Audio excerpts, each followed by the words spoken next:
Hi everyone. This is, I guess, a trilogy. It started with a vlog about Andrea and her video when someone you love dies. And if you haven't watched it, you should watch it. It really, it touches you. It helps if you had anyone who died to help deal with it. Because death, to me at least, is something awful and just cold and just yuck. And it's forever. Because sadly, we're dead longer than we're alive. And it's hard. It's hard to deal with death, and I had a lot of deaths in a row. If you watch the one about my dad died 10 weeks later. My mom, who raised me, died. And then shortly after, my cousin, who was like a brother to me, died.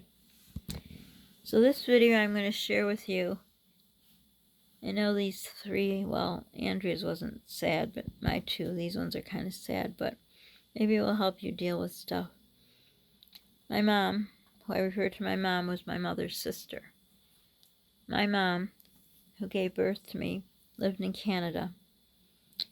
And we would always go visit her. I lived there the first 5 years of my life. I was in Canada mostly. Then after that, I lived in the States, but we'd always go. We always went on Canada Day. In the summer, we went constantly. I would spend summers there, but we would go at least once a month. I'd visit my mom. So there were three sisters. My mother was the youngest. Her sister, which would be my aunt, but I referred to her as my mom, is the middle sister. And then the older sister, my aunt, who lived in Canada, who was the mother to my cousin, who passed away way too early. So we always visited them. So when I was in high school, we were going to visit my mom. And it was in the winter, because I remember it was snowing. Or was it snowing? It was snowing. But anyhow, so we went and we had a key to her house, and we would always, come in, and I'd go running in, Mom, Mom, Mom, And I was running, and she usually would be in the living room. That's the first room. She had a beautiful house with all this gum wood and all wood everywhere. It's such a beautiful house. Anyhow, so I come in, don't see her. So I go to the kitchen, and I see her on the floor. And I yell to my aunt mom that she's on the floor. And so my uncle, her husband, comes in, and I guess he was feeling for a pulse. I don't know. I just thought she fell or something. I don't know. She lived with my grandpa, and my grandpa lived with her. They lived together. And my aunt mom started to scream. And they had, I don't think they had 911. I don't know what they had, but my uncle went to call, and we couldn't figure how to call for help. Because I don't know why. I don't remember. It was a long time ago, but we had a hard time to get a hold of someone to come. Basically, at that point, I didn't know what was going on. But I think he felt her pulse, so I thought, okay, they're going to come and help her. So finally, somehow, he must have called aunt in Canada. Their phones were very weird. I don't know, it was very weird. Even when you made phone calls, I don't know if they had party lines or something was different. But anyhow, so I remember my aunt mom was crying, and she was kneeling down by her, and my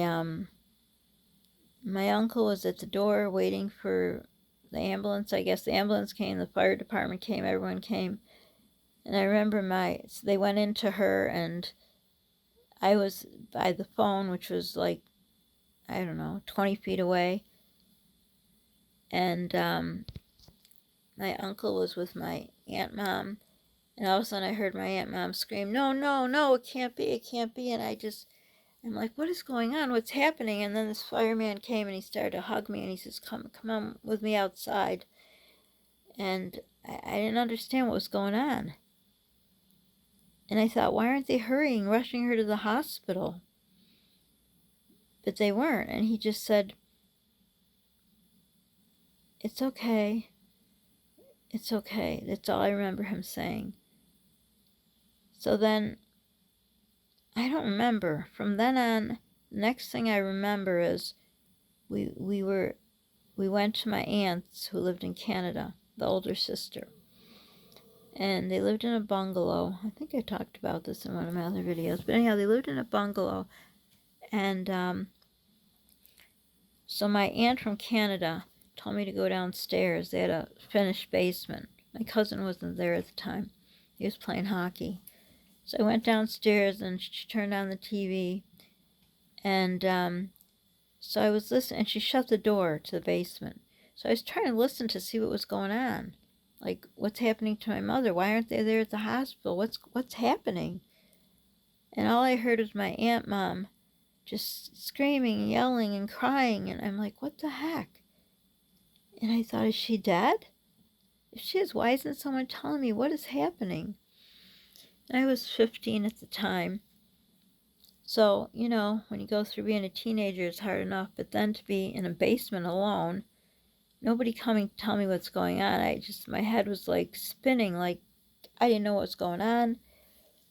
But something stopped me from going up those stairs to ask. I don't know why. My aunt from Canada, she was kind of mean. Maybe that's what it was. I don't know. But I just stayed down there and I thought, okay, we're going to go to the hospital and we're going to, you know, she's going to be okay. Everything's going to be good. But nobody came down. They just left me in that basement. And I remember they had a lot of channels there. We only had 8, 10, 13, and maybe 21. Maybe not, I don't know. But they had a bunch of channels, and I didn't know how to change it with their clicker with the TV, the remote I called a clicker. So I'm there just watching the same junk. It was probably hockey. And I'm just sitting there waiting for someone like, hey, I'm here. Aren't you coming? Is no one going to tell me what's going on? I don't know. I didn't know. So then I think my aunt came down and made a bed for me in the basement on a cot where they had a bed there. She brought me blankets and stuff. And I didn't know what's going on, but yet I didn't ask. So the next day, my Aunt Mom says, we're going to the Eaton Center. We have to get some clothes. And I'm like, what? Clothes?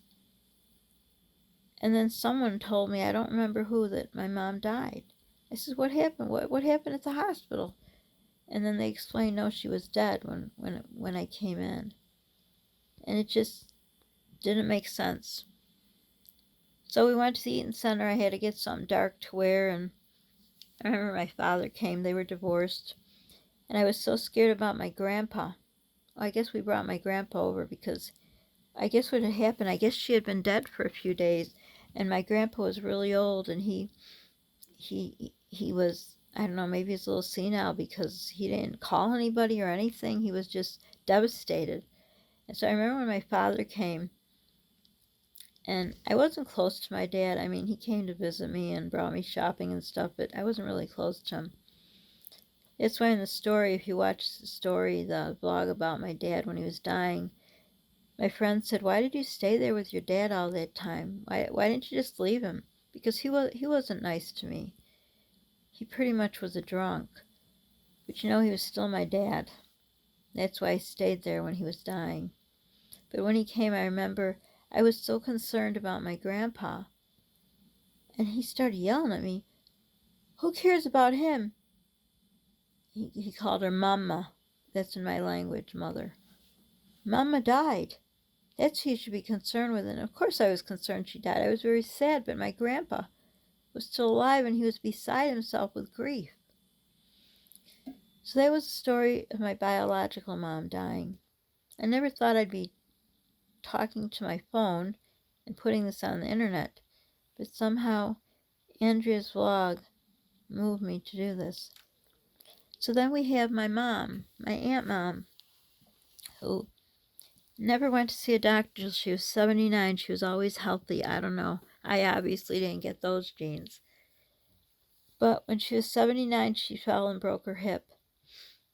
And obviously she had to have surgery.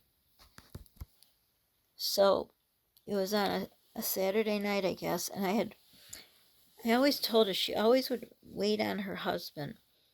And she always, I don't know, I guess back then that's what women did, constantly wait on them hand and foot. And she was just having some pain, and she never would go to doctors. And it was hard for her to walk. It was probably the hip. And I said, one day you're going to fall and break your hip. But no, she didn't listen to me, and that's just what happened. She was serving him dinner and fell and broke her hip. And to take a little bit of the morbidity out of this vlog, when I got called that night, I happened to be out dancing. I would go out dancing whenever I was able to get out of the house. I love to dance. I've been dancing since I was 3 years old. I danced all around the country. I did folk dancing. I love to dance. So I got a call. I went outside of the, you got to go to a club. Sadly, I don't like clubs, but I love to dance. And I got a call that she was in the hospital. So I called my friend, and I said, can I pick you up, because it was not a good area. And it was across the cemetery on top of it. So I picked her up, and I'm in my, clothes where I go dancing. I had one black dress for dancing. It was kind of short. I had my heels and my stockings, not my usual mommy, jeans, t-shirt, and a ponytail. So I went over to pick up my girlfriend, and we went over to the hospital. She was in emergency. She was crying, and my friend was very kind. She went up right away. She said, why are you crying? Don't cry. My friend volunteered in a nursing home, so, she right away stepped up to the plate, and I, of course, was crying. She was crying. She says she's scared, she's old, how will she get through surgery, and this and that, and my friend was really good, and was talking to her, and everything will be fine, and I told her everything will be fine, and so on and so forth. So anyhow, she had the surgery, and then she had to do rehab, and they had to rehab her in a nursing home because of her age. She couldn't, go back and forth. So then my uncle was left alone. I think it's going to turn into a long video. It's probably going to have part 2. He was left alone, and he wasn't the kindest person around, but I went over. She was so concerned about him. So I went, I got him something from McDonald's so he could eat, because that was his world, was eating. So I went there the next day. Well, she had her surgery. I was waiting, in the waiting room. She had her surgery. She was okay, everything. I went, saw her, and she was so concerned about her husband. So that's when I went, got him McDonald's. And also I called his very wealthy sister in Canada, and I said, her husband answered, and I said, I wanted to talk to her because what happened to my mom, and she's going to be in rehab for 6-8 weeks, and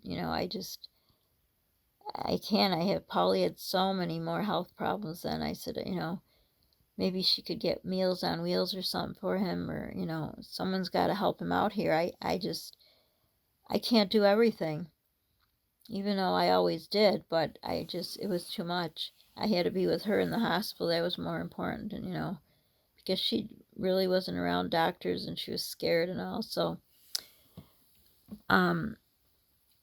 pretty much, I think all they did was order Meals on Wheels, and that was it. And then I had to go set up his pills every morning, and then go to the nursing home. And Polly was seeing doctors 3 to 4 times a week back then. And I don't even know how I did it all, to think about it, but I did. So anyhow, to fast forward, because it just all went downhill from there, because once you're in a nursing home and you're elderly, it's hard to get out. So we had a meeting with my older kids and I, and my mom, and basically she couldn't take care of herself after the hip surgery. She couldn't take care of her husband, and I guess in the interim he fell and was in the hospital. And I said, it's okay, I'll take her in. And they said, no, we can't let you. You have a special needs child. I don't know how they found that out. Maybe one of my kids told them. And I said, it's okay, I'm Superwoman, I could do it all. They said, no, we can't let you. So long story short, short story long, she got stuck in that nursing home. He ended up in the nursing home.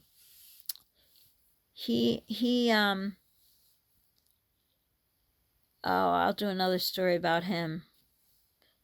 I definitely going to do a story about him, because I was both their healthcare proxy. So I'll let you. Hopefully I'll remember to do a story. I'm trying to keep this candle straight. I got to hold the phone crooked. So anyhow, Fast forward, she was diagnosed with Parkinson's. She was in the hospital. I was there constantly. Oh, at the beginning, I was there maybe 10 times a day. Nobody was taking care of her. Luckily I could take Polly with me. But I was back and forth, and just asking for the supervisor, asking why, not that I minded to go, but for Pete's sake, I had to go to fix her pillow, and these are just needs, human needs that they should be taken care of. And so as she got worse, the person in charge of dietary said she can't eat anymore. She can only have, they were going to put a tube into her. I says, no, she eats just fine. I would bring her, she liked a McDonald's hamburger and a Coke. And I would always bring it on the weekend for her. And I said, she eats it just fine. I said, in fact, she eats it faster than I do. He said, no. So we had a meeting about that. She was devastated. So she said, could I get her into another nursing home? So, because they weren't going to let her home with me. And I didn't have the means to hire a lawyer to get her out of there. And it just broke my heart, because I always promised her I would never put her in a nursing home. I mean, I did not put her there. The breaking of the hip did. And if she only would have listened to me and didn't wait on her husband, but she did. So anyhow, got her into another nursing home, which we thought was better. It actually, ironically, was the one I worked at when I was 15 years old. And it was wonderful when I worked there. They treated the people excellent. Well, not so in her case. I went in once and I saw her call bell was unplugged, and there's no way it could have fell out. It was a real heavy plug. So I stupidly hang my glasses from my shirt. I have lost my glasses in so many toilets, in a canal, and I never learned. So I had my glasses, and this time I thought, no, I'm going to put them down. So when I got there to see her, I put them down on her tray, and then I visited, I tried to plug that thing, and I couldn't even plug it in. I told the nurses, I asked for the head nurse. That was like the worst move. But the thing is, they let her eat, and she did just fine.